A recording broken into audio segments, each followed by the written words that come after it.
बांग्लादेश संयुक्त सनातन जागरण मंच के संयोजक चिन्मय कृष्णदास ब्रह्मचारी को ढाका से चटगांव लाया गया और मंगलवार दोपहर अदालत में पेश किया गया। पुलिस की जासूसी शाखा ने उसे राजद्रोह के एक मामले में सोमवार को ढाका हवाई अड्डे से गिरफ्तार किया।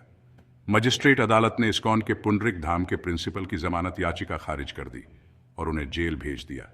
उसके बाद चटगांव अदालत परिसर एक युद्ध का मैदान बन गया। ध्वनि ग्रेनेड और आंसू गैस के गोले दागने के बाद पुलिस लाठीचार्ज में कई अल्पसंख्यक घायल हो गए। एक वकील की रहस्यमय तरीके से हत्या कर दी जाती है। अफवाहें फैलाई गईं कि हत्या चिन्मय स्वामी के समर्थकों द्वारा की गई थी। बाद में जमात-ए-इस्लामी, हिफाजत-ए-इस्लाम और बीएनपी के कार्यकर्ताओं ने विभिन्न स्थानों पर अल्पसंख्यकों पर हमला किया। कम से कम 2 चर्च प्रभावित हुए। रात में चटगांव दरबार के पीछे हरिजन झुग्गी में आग लगा दी गई। चिन्मयानंद की जमानत याचिका पर बुधवार को मेट्रोपॉलिटन सेशन जज की अदालत में फिर से सुनवाई होगी। 25 अक्टूबर को चटगांव के लाल दिघी मैदान में गठबंधन की बैठक के दिन किसी ने बंदर नगर के एक चौराहे पर बांग्लादेश के झंडे के खंभे पर भगवा झंडा लगा दिया। बीएनपी के एक स्थानीय नेता ने पार्टी के चिन्मय कृष्णा के खिलाफ राजद्रोह का मामला दर्ज कराया है। बीएनपी ने अगले दिन नेता को निष्कासित कर दिया, लेकिन पुलिस ने मामला जारी रखा। पुलिस की जासूसी शाखा ने चिन्मय कृष्ण को जबरन एक काली कार में उठा लिया, क्योंकि वह सोमवार दोपहर चटगांव पहुंचने के लिए ढाका हवाई अड्डे पर प्रवेश करने वाला था। पुलिस ने बताया कि बाद में उसे इस मामले में गिरफ्तार कर लिया गया। सोमवार शाम को पूरे बांग्लादेश में अल्पसंख्यक समुदाय द्वारा विरोध प्रदर्शन शुरू हुए। बीएनपी और जमात-ए-इस्लामी के कार्यकर्ताओं ने ढाका के शाहबाग और जगन्नाथ हॉल में अल्पसंख्यकों पर कथित रूप से हमला किया। रंगपुर, सताखेरा और अन्य जगहों पर भी प्रदर्शनकारियों पर हमला किया गया। इस्कॉन की अंतर्राष्ट्रीय शाखा और मोहम्मद यूनुस जैसे बांग्लादेश चैप्टर ने बयान जारी कर सरकार से चिन्मय कृष्ण को तुरंत रिहा करने और अल्पसंख्यकों की सुरक्षा और अभिव्यक्ति की स्वतंत्रता की रक्षा करने का आह्वान किया है।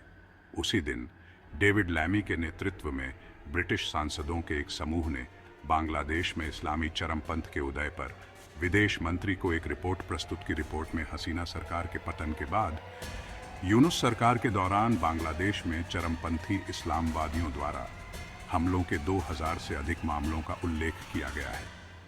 कहा जाता है कि बांग्लादेश के नए शासक न्यायपालिका का इस्तेमाल बदला लेने के हथियार के रूप में कर रहे हैं। ब्रिटिश सरकार को इस संबंध में राष्ट्रमंडल और अन्य अंतर्राष्ट्रीय संगठनों को सक्रिय करने की सलाह दी गई है। चिन्मय स्वामी के वकीलों ने एक अन्य अदालत में फिर से सुनवाई की मांग की है। जब चटगांव मजिस्ट्रेट की अदालत ने सोमवार को अल्पसंख्यक मौलवी की जमानत खारिज कर दी और उसे जेल भेज दिया, लेकिन जब उन्हें जेल भेजने के लिए जेल वैन में घसीटा गया तो हजारों समर्थक रास्ते में खड़े हो गए, जिनमें से कुछ वैन के सामने लेटे हुए थे। हवा ने वैन के पहियों को उड़ा दिया। 2 घंटे के गतिरोध के बाद पुलिस ने आंसू गैस के गोले दागे और स्टन ग्रेनेड दागे बेरहमी से हमला किया। सिर में चोट लगने से 7 लोगों को अस्पताल ले जाया गया। कम से कम 30 लोगों को इलाज के बाद छुट्टी दे दी गई है। बाद में उन्हें एक अन्य कार में जेल ले जाया गया।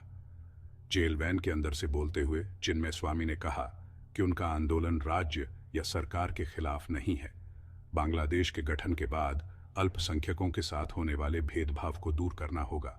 उन्होंने कहा, भले ही मुझे जेल में डाल दिया जाए, अल्पसंख्यक समुदाय को अहिंसा के रास्ते पर इस आंदोलन में एकजुट होना चाहिए। हालांकि बीएनपी और जमात-ए-इस्लामी नेतृत्व, जो मुख्य सलाहकार यूनुस या उनकी सरकार के समर्थक हैं, पूरे प्रकरण को घरेलू और विदेशी साजिश बता रहे हैं।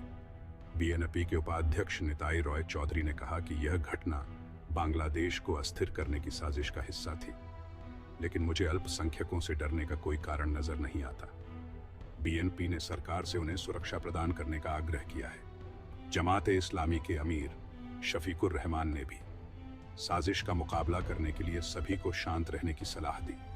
शफीकुर ने कहा कि मारे गए वकील उनकी पार्टी के सहयोगी थे और उन्होंने न्याय की मांग की। बांग्लादेश के विदेश मंत्रालय ने कहा है कि अल्पसंख्यकों की सुरक्षा अंतरिम सरकार की प्राथमिकता है।